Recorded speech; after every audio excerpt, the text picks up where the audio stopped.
Jornal da Rede Alesp. Bem, pessoal, vamos de mais entrevista aqui no Jornal da Rede Alesp, né, Júlio? Vamos falar agora com a médica endocrinologista Andressa Heimbecker. Espero ter falado o nome certo, a senhora me corrija, doutora, que ela é da Sociedade Brasileira de Endocrinologia e Metabologia Regional de São Paulo. E ela nos fala aí sobre o Dia Estadual de Combate de Prevenção ao Diabetes. Bom dia, doutora Andressa. Bem-vinda ao Jornal da Rede Alesp. Bom dia, Júlia. Bom dia, Luciano. Falaram certinho o nome. Perfeito. Doutora, nós vamos falar então desse Dia Estadual de Prevenção ao Diabetes, que acontece no dia 14 de novembro, amanhã, sábado, né? Por favor, para a gente começar a nossa conversa, quais os sintomas então da diabetes mais comuns que as pessoas podem ficar prestando atenção? Deixa eu só fazer um ponto aqui. É o Dia Mundial, é muito mais que estadual, para pontuar a importância dessa doença para a gente, né?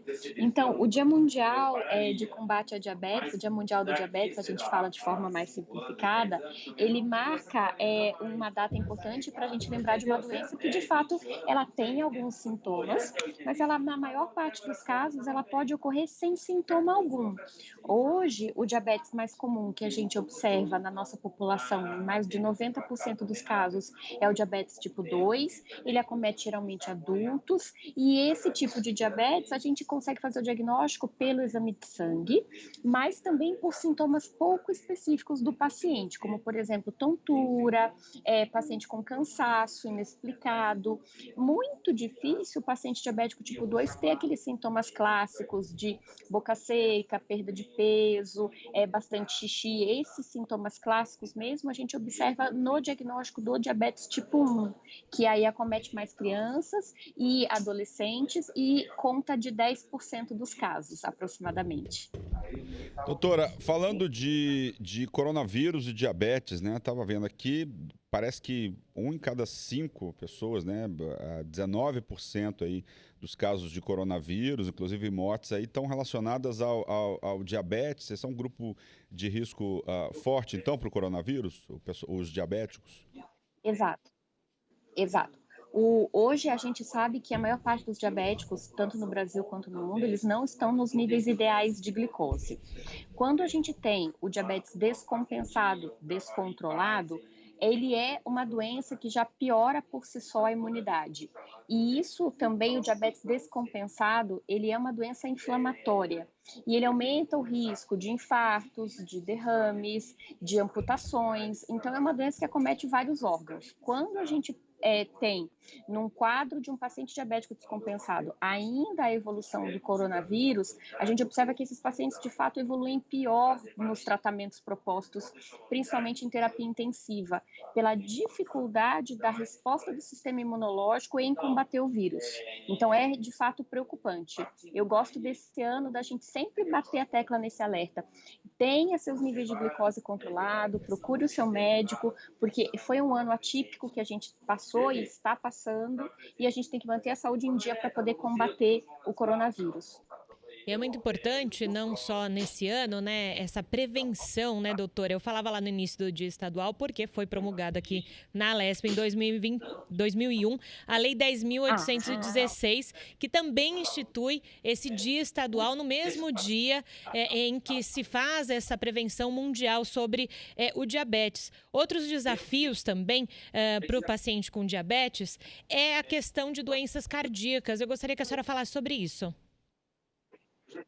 Exato. O que a gente sabe é que o diabetes descompensado e também o diabetes controlado, a gente sabe que o paciente diabético ele tem um maior risco de infartos, por conta de infartos, derrames e doenças obstrutivas no geral, que é o que a gente chama das doenças que são associadas com o desenvolvimento da aterosclerose, que, para simplificar, é quando a gente tem as artérias entupidas, né, com gordura. Então, a gente sabe que o paciente diabético ele tem o maior risco do que a gente chama de desfecho cardiovascular, ou seja, morte por infartos, derrames, por insuficiência renal. Então, ter o diabetes bem controlado é olhar um futuro com menor risco de doenças cardíacas, que hoje contam como uma das principais causas de morte da nossa população. Doutora, falando de risco aí para os pacientes diabéticos, né, para ir aos hospitais, muita gente está com medo de ir para os hospitais nesse momento, né? Quais são os casos em que a pessoa deve ir ou não ao hospital? Quando a gente olha para o diabetes descompensado, é muito importante que o paciente, ele, antes de pensar em ir para o hospital, esse paciente ele não deve abandonar o acompanhamento médico. A gente sabe que esse ano foi um ano recheado de receios, né? Mas e principalmente também que as pessoas acabaram, algumas pessoas acabaram descompensando na alimentação em casa por conta de questões de ansiedade. Então, algumas pessoas ganharam peso, outras pessoas estão há muito tempo sem fazer os exames de sangue de rotina, glicemia, questão de colesterol. Então, antes, eu só queria deixar um alerta para não, se você não fez os exames de check-up do seu diabetes esse ano, faça e procure o seu médico. Com relação ao diabetes descompensado, normalmente nós orientamos procurar hospital quando os níveis de glicemia eles estão consistentemente acima de 300 miligramas por decilitro. Geralmente as pessoas têm um aparelhinho, que é o glicosímetro, elas medem, e aí se elas estiverem com esse nível consistentemente alterado, normalmente a gente orienta que elas vão para o hospital. Ou sintomas, por exemplo, o paciente tinha um diabetes controlado, ele está, por exemplo, com uma pneumonia ou uma amidalite, e ele começa a notar que os níveis estão aumentando, vão para 300, 400, esse paciente também ele merece uma avaliação em hospital. Agora, doutora, uma outra questão, né, que é importante a gente falar, é essa questão de prevenção. Talvez nesses últimos meses, todo tipo de doença tenha ficado mais, as pessoas tenham ficado mais atentas aos sintomas, muito por causa de temer contrair a Covid-19 e ter problemas a mais com isso. Só que, tirando esse momento de pandemia, né, quando a gente fala de prevenção, a gente está falando de prevenção não só para os adultos, mas eu queria que a senhora falasse também sobre crianças e adolescentes que também, às vezes, desenvolvem diabetes e precisam de cuidados. Perfeito. Então, o que a gente tem que pontuar, então, voltando só, recuperando um pouquinho desse conceito de diabetes tipo 1 e diabetes tipo 2. A gente precisa lembrar que o diabetes clássico que acomete crianças e adolescentes é o diabetes tipo 1. É aquele diabetes em que as células que produzem insulina no pâncreas, elas são destruídas, geralmente por um processo de autoimunidade. Mas hoje o que a gente tem observado é um crescente aumento da incidência de diabetes tipo 2 em crianças e adolescentes. Qual é a diferença, Andressa? A diferença é que o paciente com diabetes tipo 2, ele não tem, num primeiro momento, destruição das células beta, mas ele tem um contexto de ganho de peso, geralmente obesidade infantil, sedentarismo, uma alimentação ruim, e isso faz com que o pâncreas produza um excesso de insulina e essa insulina não funciona de forma correta. Diante disso, entendendo que o diabetes tipo 2, ele tem o que a gente chama de causa multifatorial, ou seja, dieta, atividade física e existe também uma base genética, o que eu sempre oriento para os pais, fiquem atentos com relação à qualidade de vida dos seus filhos.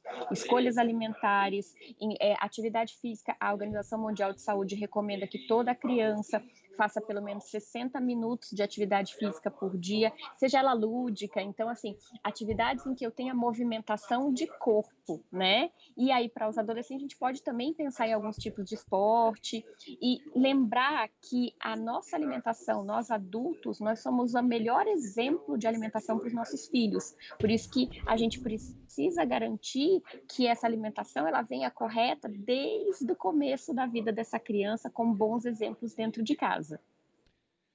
Doutora, a gente está numa casa legislativa, né? E a feitura de leis é importante. Eu queria que a senhora falasse um pouco sobre a importância de políticas públicas, estabelecer políticas públicas para diabetes, para combater a diabetes, para alertar a população. Eu acho que o que eu acho interessante a gente ressaltar? Educação em diabetes, educação em combate ao peso, ela é essencial para a gente começar a mudar o cenário, tanto de diabetes como de ganho de peso no nosso país. Políticas públicas são fundamentais para a gente identificar quais são os pacientes que estão em risco. Então, ofertar testes, exames de sangue, o nosso Sistema Único de Saúde tendo políticas para que a gente tenha um acompanhamento mais de perto para aqueles pacientes que estão em situação de descontrole da doença, e principalmente com campanhas educativas, física, e quanto mais a gente consegue abranger essa população de forma que ela consiga fazer exames de sangue, que ela consiga ter um acompanhamento médico, que ela consiga ter educação nas UBSs, eu acredito que a gente consegue sim mudar esse cenário. Perfeito, doutora. Então, só reiterando, né? O Dia Estadual de Prevenção ao Diabetes foi instituído por lei em 2001 aqui no estado de São Paulo. Também falando dessa questão mundial, aproveitando essa questão mundial mais abrangente aqui do que do estado de São Paulo, né, doutora? A Organização Mundial da Saúde sempre falou sobre essa questão de obesidade, né, que é um mal do nosso século, da nossa geração. Qual é essa correlação efetivamente de obesidade com diabetes? O que a gente tem, principalmente com relação a diabetes tipo 2, é uma relação direta, Julie. Então, a gente observa que o ganho de peso, ele está diretamente associado com a sobrecarga do pâncreas, e essa sobrecarga do pâncreas em produzir muita insulina e o organismo se tornando resistente à ação da insulina, a gente consegue verificar que os pacientes acabam indo de um estado de excesso de insulina, resistência insulínica, pré-diabetes, para daí, então, desenvolver diabetes. É uma linha. Infelizmente, é uma linha temporal. Então, quando a gente pensa em políticas públicas também para controle de diabetes, a gente tem que, inegavelmente, pensar em políticas públicas para controle de obesidade. Os dados do projeto Vigitel falam para a gente que mais de 55% da população brasileira tem sobrepeso ou obesidade.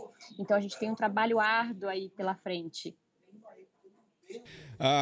Essa foi a entrevista, então, com a doutora Andressa Heimbecker, da Sociedade Brasileira de Endocrinologia, Metabologia, a regional aqui de São Paulo. Doutora, muito obrigado pelo alerta e pela entrevista aqui no Jornal da Rede Alesp. Se eu puder, eu não sei se eu posso deixar à disposição tanto o meu Instagram como o Instagram da Sociedade Brasileira de Endocrinologia. Claro, é possível? Por favor.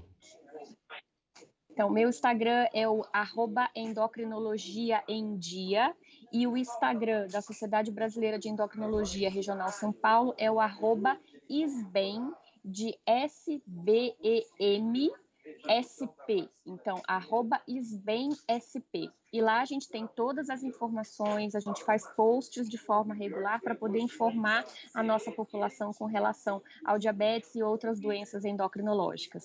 Muito obrigado, doutora.